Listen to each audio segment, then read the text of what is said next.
안녕하세요. 저는 아동청소년문학과 그림책을 연구하고 있는 김지은입니다. 2020년은 우리 아동문학의 독자들에게 특별한 한 해입니다.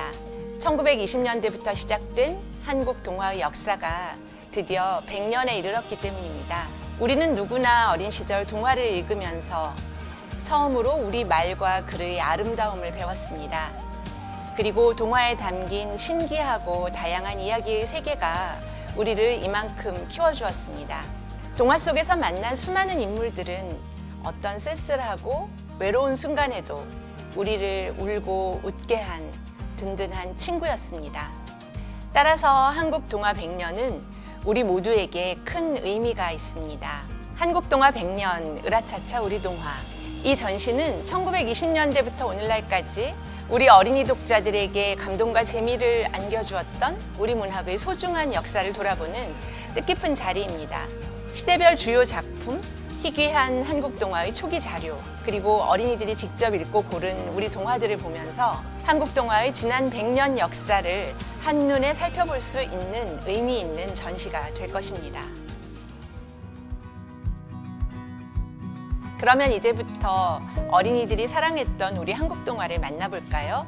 1920년 드디어 한국 동화의 첫걸음이 시작되었습니다. 1919년 3.1운동 이후 민족운동의 일환으로 어린이를 위한 문학과 소년운동이 함께 성장하기 시작한 것입니다. 일제강점기 민족운동의 흐름 속에서 미래를 이끌어 나갈 어린이의 소중함을 깨닫고 어린이를 위한 문학의 중요성을 새롭게 인식하게 된 것은 우리 어린이 문학 초기 역사가 가지는 독특한 성격이라고 할 수 있습니다. 1930년대 초 어린이 문학을 주도한 카프 작가들은 어린이를 수동적이며 보호만 받아야 하는 존재가 아니라 스스로 자기 삶을 이끌어가고 만들 수 있는 능동적인 존재로 보았습니다. 1940년부터 1945년은 일제강점기 말기로서 소중한 우리말을 빼앗기고 최소한의 문화활동조차 할 수 없었던 암울한 시기였습니다. 그 이후에도 이념 대립으로 사회 전반이 매우 혼란스러운 시기가 이어졌습니다. 그럼에도 불구하고 우리 글로 쓰여진 우리 동화들은 계속 창작되고 출판되었습니다. 1950년대는 한국전쟁의 영향으로 반공주의 문학과 순수주의 문학이 등장합니다. 어린이에 대한 이해가 아직 부족했고 어린이는 어른으로부터 일방적인 가르침을 받아야 하는 존재로 이해되는 분위기도 있었습니다. 냉전 체제가 시작되면서 동화의 메시지가 반공 이데올로기로 치우치는 경향도 이 무렵에 나타납니다. 그러나 마혜송 작가의 떡배 담배, 이원수 작가의 숲속 나라와 같은 현실에 대한 예리한 통찰과 민족의식을 담은 작품들이 등장하면서 우리 아동문학은 뛰어난 문학성을 성취하기도 했습니다.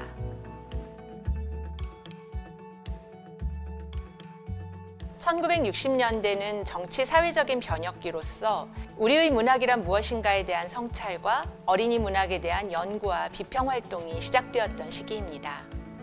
1970년대는 순수주의와 현실주의 문학관이 어린이 문학 안에서 첨예하게 대립했던 시기입니다.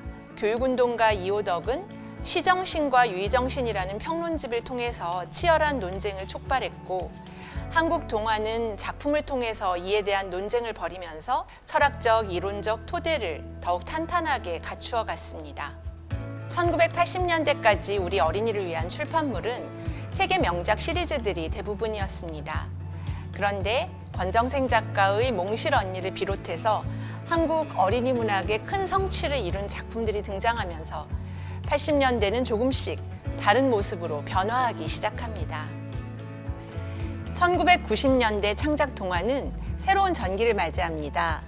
신진 동화 작가들은 참신한 기획과 아이디어로 좋은 동화를 많이 발표했습니다. 특히 어린이의 삶을 담은 사실주의 동화에서 의미 있는 발전을 이루었던 시기입니다.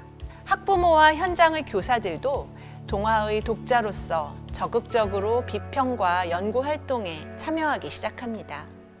2000년대 창작 동화는 황선미의 마당을 나온 암탉과 김중미의 괭이부리말 아이들 등이 대표적인 작품이라고 할 수 있겠죠. 이 작품들은 가족과 사회에 대한 근본적인 문제를 던지기 시작합니다. 원종찬, 이재복, 김희구, 권혁준 등의 평론 활동은 한국 동화를 더욱 활기차고 풍성하게 만드는 동력이 되기도 했습니다. 특히 2010년대에는 개성이 넘치는 실험적 양식을 시도하는 작가들이 대거 출연하면서 캐릭터와 이야기성이 강한 작품이 출간되었습니다. 또 현실 세계와 구별되는 상상 세계에서 일어난 일을 다루는 SF와 판타지 문학들이 어린이 문학 안에 들어오고 독자들로부터도 크게 주목받기 시작합니다.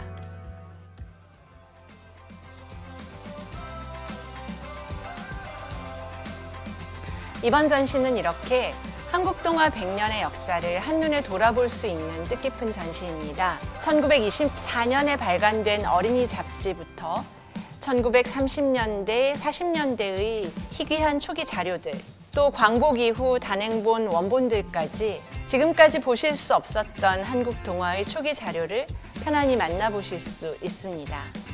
오랫동안 우리 동화의 현장을 지켜온 어린이 도서연구회의 책 읽는 어린이 모임 동화동무 시동무에서는 어린이들이 직접 뽑은 우리 동화 9선을 준비했습니다. 너하고 안 놀아, 또 마당을 나온 암탉, 김중미의 종이밥, 또 정은숙의 댕기머리 탐정 김영서 등 여러 명작 동화 속의 캐릭터와 함께 재미있는 여러 가지 활동도 경험하실 수 있습니다. 자유롭게 전시를 둘러보고 책을 읽으시다가 잠시 쉴 수 있는 공간도 마련되어 있습니다. 이렇게 한국 동화 100년의 발자취를 돌아봄으로써 어린이는 지난 동화의 역사 속에서 오늘 내가 읽고 있는 작품의 인물들이 어떻게 등장하게 되었는지를 이해하고, 어른들은 어린 시절 읽었던 동화의 추억 속으로 잠시나마 돌아가실 수 있을 것입니다. 우리 글로 창작된 우리 한국 동화의 독창성과 예술성을 확인하고, 또 우리 아동문학의 역사에 대한 자부심을 높일 수 있는 그런 기회가 되시기를 바랍니다.